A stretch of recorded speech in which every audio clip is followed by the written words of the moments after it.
First method आया via conservative type of DNA replication. फिर जो दूसरा जो मेथड आया via dispersive type of DNA replication. फिर जो तीसरा जो मेथड आया वो था semi conservative type of DNA replication.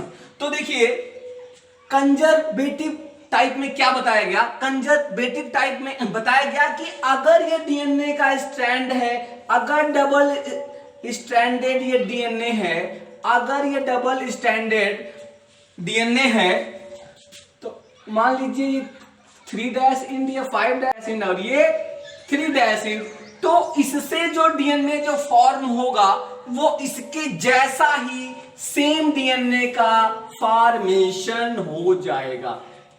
इसमें यह बताया गया जो पुराना जो डीएनए था वो पूरे का पूरा वैसा ही रहेगा, मतलब जो पुराना जो डीएनए था वो पूरे का पूरा वैसा ही रहेगा, मतलब डबल स्ट्रैंड है तो बिल्कुल ये डबल स्ट्रैंड रहेगा, इसमें कोई चेंज नहीं होगा, लेकिन इसके जैसा ही सेम डीएनए का फॉर्मेशन हो जाएगा।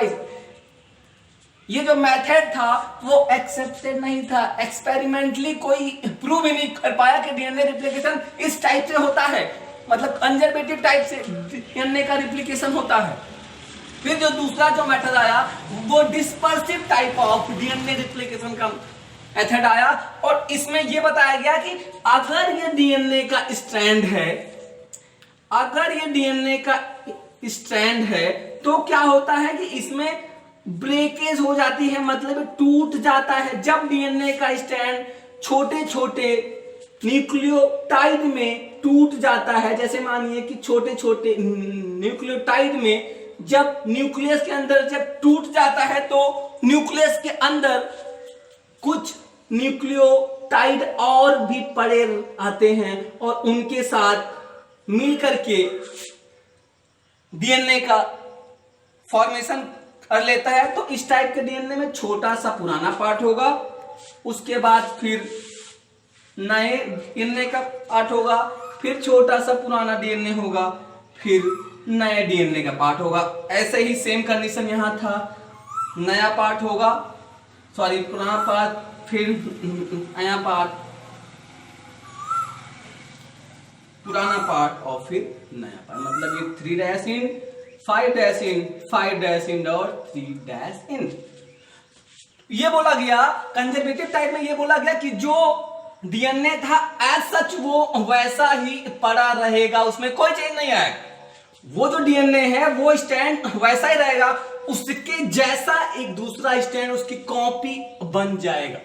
फिर क्या हुआ, डिस्पर्सिव टाइप में ये बोला गया कि जो डीएनए है उसमें ब्रेकेज आ जाती है, तो क्या है कि डीएनए जो है वो न्यूक्लियोटाइड से मिलकर के बना है, मतलब कि सब जो न्यूक्लियोटाइड है अलग अलग हो जाते हैं। फिर न्यूक्लियस के न्यूक्लियोप्लाज्म में और भी न्यूक्लियोटाइड होते हैं, उनसे बॉन्ड बना के एक इस टाइप के डीएनए का फॉर्मेशन कर लेता है। लेकिन ये भी जो मेथड था डीएनए रिप्लिकेशन का वो नॉट एक्सेप्टेड था, कोई एक्सपेरिमेंटल एविडेंस ही नहीं था। मतलब जो ये दोनों जो मेथड जो दिए गए इसमें कोई भी एक्सपेरिमेंटल एविडेंस नहीं था, ना तो कंजर्वेटिव टाइप में था और ना तो डिस्पर्सिव टाइप में था। तो फिर क्या हुआ, जो तीसरा मेथड आया जिसको हमने यहां लिखा है semi conservative type of DNA replication, जिसको हमने यहां लिखा है semi conservative type of DNA replication. इसको वाटसन और क्रिक ने दिया।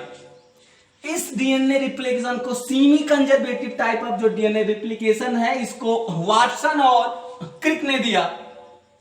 इन्होंने एक्सपेरिमेंटल एविडेंस भी दिए कि जो आपका डीएनए का रिप्लिकेशन है वो सेमी कंजर्वेटिव टाइप का होता है। तो जो एक्सेप्टेड जो डीएनए रिप्लिकेशन था वो सेमी कंजर्वेटिव टाइप का ही था। इसमें यह बताया गया कि अगर ये डीएनए का स्ट्रैंड है, अगर ये डीएनए का स्ट्रैंड है तो इसके बीच में हाइड्रोजन बॉन्ड होगा, आपको पता होगा। AT के बीच में डबल हाइड्रोजन बॉन्ड, फिर GC के बीच में ट्रिपल हाइड्रोजन बॉन्ड, चारगाव का रूल था ये।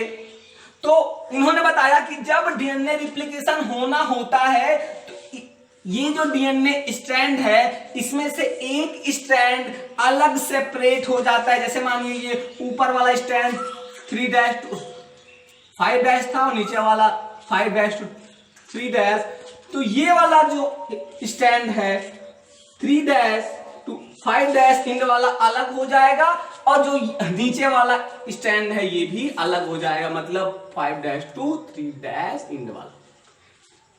ठीक है, फिर क्या हुआ, इन्होंने बताया कि इसके अगेंस्ट यहां पे सब जैसे जैसे होता है फिर यहां पे एक सिंगल स्ट्रैंडेड नए डीएनए का फॉर्मेशन होता है और ये दोनों के बीच में फिर बॉन्ड बन जाते हैं, इन दोनों के बीच में फिर बॉन्ड बन जाते हैं।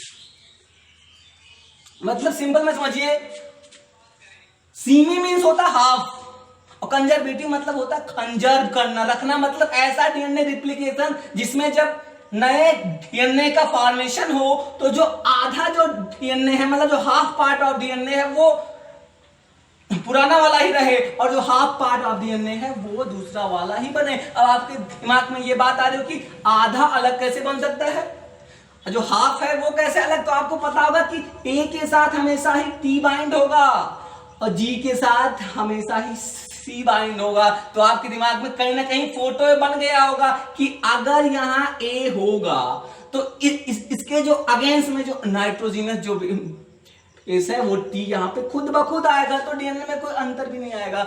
एक सेल में सेम टाइप के डीएनए का फॉर्मेशन हो जाएगा, मतलब सेम डीएनए की कॉपी बन जाएगी। तो अब आपको आई थिंक समझ में आ गया होगा कि जो डीएनए रिप्लिकेशन का जो मॉडल था या मेथड था वो तीन टाइप का था, कंजर्वेटिव, डिस्पर्सिव और semi conservative type of DNA replication.